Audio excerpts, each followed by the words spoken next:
السلام عليكم. موضوع فيديو النهارده مهم جدا، وهو ايه؟ ازاي اعمل روتين يوم مثمر.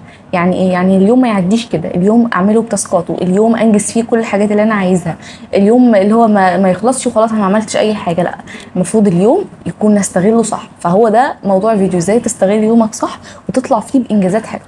طيب، اول حاجه عندنا هتجهز التاسك من بالليل. يعني ايه؟ يعني قبل ما انام همسك ورقه كده اكتب فيها كل الحاجات اللي انا عايزه اعملها. ده تبعا لايه؟ ده تبعا مثلا لخطه كبيره انا ماشي عليها في الشهر، تبع جدول معين انا ماشي عليه، تبع حاجات انا عارفها في مخي. بس اهم حاجه انا قبل ما انام اكون مجهز 1 2 3 هعملهم ايه بكره. عشان ايه؟ ما نسيبش الموضوع للمود، ما نسيبش الموضوع مثلا والله انا في المود النهارده اعمل كذا، طب انا النهارده مش عايز اعمل كذا. لا، انا ابقى عارف حاجتي اللي هقوم اعملها واقوم اعملها بسرعه. وكون انك تعمل التاسك بالليل ده هيخليك تاخد اكشن بسرعه انك تنفذه تاني يوم. مش لسه والله انا هكتب التاسك، طب استنوا لما اعمل كذا وبعدين ابقى اكتب التاسكات. لا، انا جاهز حاجتي من بالليل. طيب، تاني حاجه قوم 5 الفجر. افضل روتين انك تبداه من الصبح، من الفجر. ف5 دي يعني لسه الفجر يكون مأذن. ده يعني بتوقيت رفع الفيديو ده. هو الفجر دلوقتي بيدن على 5 الا. فافضل روتين وافضل انتاجيه اليوم هيعدي عليك هو اللي بتبتديه مع الفجر. انما نظام السهر بالليل وكده هو مضر جدا، هيخليك دايما مش مركز، هيخليك دايما مش فايق، يعني صحيا غلط اصلا، ومش هيخليك تنجز الانجاز اللي انت عايزه. طب بعد كده خلي عندك ساعه للروتين ثابت. يعني ايه؟ يعني قوم اتوضى وصلي، اقرا ورد القران اللي انت محدده. وقلت لكم قبل كده سوره ياسين بعد الفجر مهمه جدا، يعني ما تنسوش تقروها، خلوها دايما ورد يومي. بعد كده افطر، اشرب قهوتك، اعمل رياضه. عندك ساعه من 5 ل 6، الساعه دي اعمل فيها كل اللي انت عايزه، بحيث انك ايه؟ مش تقوم تصلي وتبدا مذاكره على طول. لا، هيئ نفسك بدنيا، هيئ نفسك انك تكون خلاص فرفشت وكده، عشان ما نقعدش على الكتاب نقوم نايمين على طول.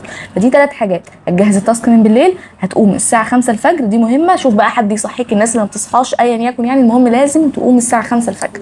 وتعمل ساعه روتين ثابت انت تبقى عارفه يوميا بتعمله، وحاجه تكون بتحبها عشان ما تنامش، تخليك اكتف وتعلي عندك الادرينالين كده، عشان ايه؟ ما ننامش بعدها على طول. طب بعد كده هتقسم يومك 3 فترات ب3 تاسكات، ودي اهم نقطه اللي هتخليك تستغل اليوم صح. يعني كتير قوي بيحطوا مثلا ايه؟ حاجه ويفضلوا فيها اليوم كله. لا، انت لما تقسم يومك فترات، وكل فتره هي ليها تاسك معين، هتحاول تنجز التاسك ده في الفتره دي، ومجرد ما الفتره دي خلصت انت خلاص عرفت ان التاسك ده لازم يكون خلص. فمهم جدا فكره انك تقسم اليوم وتقسم التاسكات. زي مثلا انا هقسم يومي 3 فترات: فترتين بعد الفجر، يعني مثلا هنقول من 5 ل8 ومن 9 ل12، الفترتين دول بعد الفجر اللي قبل الظهر، وفتره تانية من بعد العصر للعشاء مثلا الفتره دي. فانت عندك 3 فترات هتقسمهم. الفترتين الاولانيين انا هعملهم لمذاكرتي، انا عندي مذاكره هخلصهم فيه. هعمله مثلا ايه؟ لو انا هتكلم مثلا على ثانويه عامه دلوقتي، فانت عندك ايه؟ مذاكره جديد، فانت تقسمه مذاكره جديد. طيب، فتره من العصر دي هتقسمه مثلا لتاسيسات، انت عايز تاسس نفسك في الانجليش، عايز تاسس نفسك في العربي.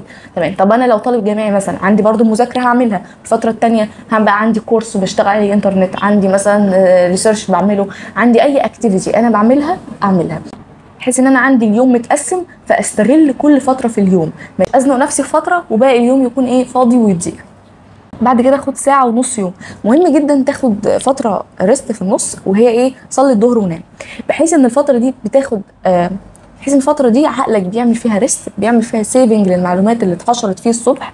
لو كملت من الصبح لاخر الليل هتلاقي نفسك على اخر الليل مش قادر تعمل حاجه، والفتره الثالثه دي ضاعت. فاللي هو الساعه ونص او الساعتين نوم اللي هتاخدهم بعد الظهر دي مهمين جدا، انهم يجددوا نشاطك. هتصحى تلاقي نفسك اكنك بتبدا يوم تاني جديد.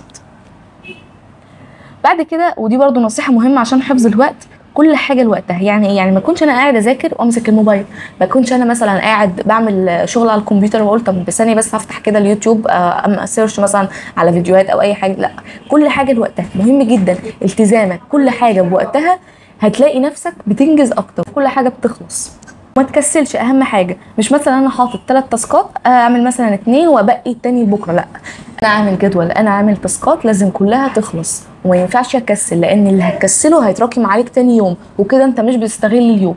وبرده ما تحطوش حاجات فوق طاقتكم، يعني في ناس مثلا بتحط حاجات غير معقوله. لا، حط حاجات في الرينج المعقول بتاعك، ممكن ازيد سنه، بحيث انك ايه؟ لو وقت ضغط او اي حاجه تعرف تنجز اكتر. اهم 6 نصايح ترتب بيهم يومك عشان يبقى يوم افكتيف فعلا. هنقولهم تاني. هتجهز التاسك من بالليل وتحطه تعلقه على ورقه كده عند المكتب. هتقوم الساعه 5 الفجر، هتعمل روتين ثابت يديك نشاط ويديك حيويه عشان ما ندمش على الكتاب. هتقسم يومك 3 فترات ب3 تاسكات. هتعمل ساعه ونص يوم تاخد ريست فيها تفصل عقلك، وكل حاجه لوقتها وما تكسلش. اعمل كل حاجه في وقتها وما تكسلش ابدا وما تراكمش وما تسوفش.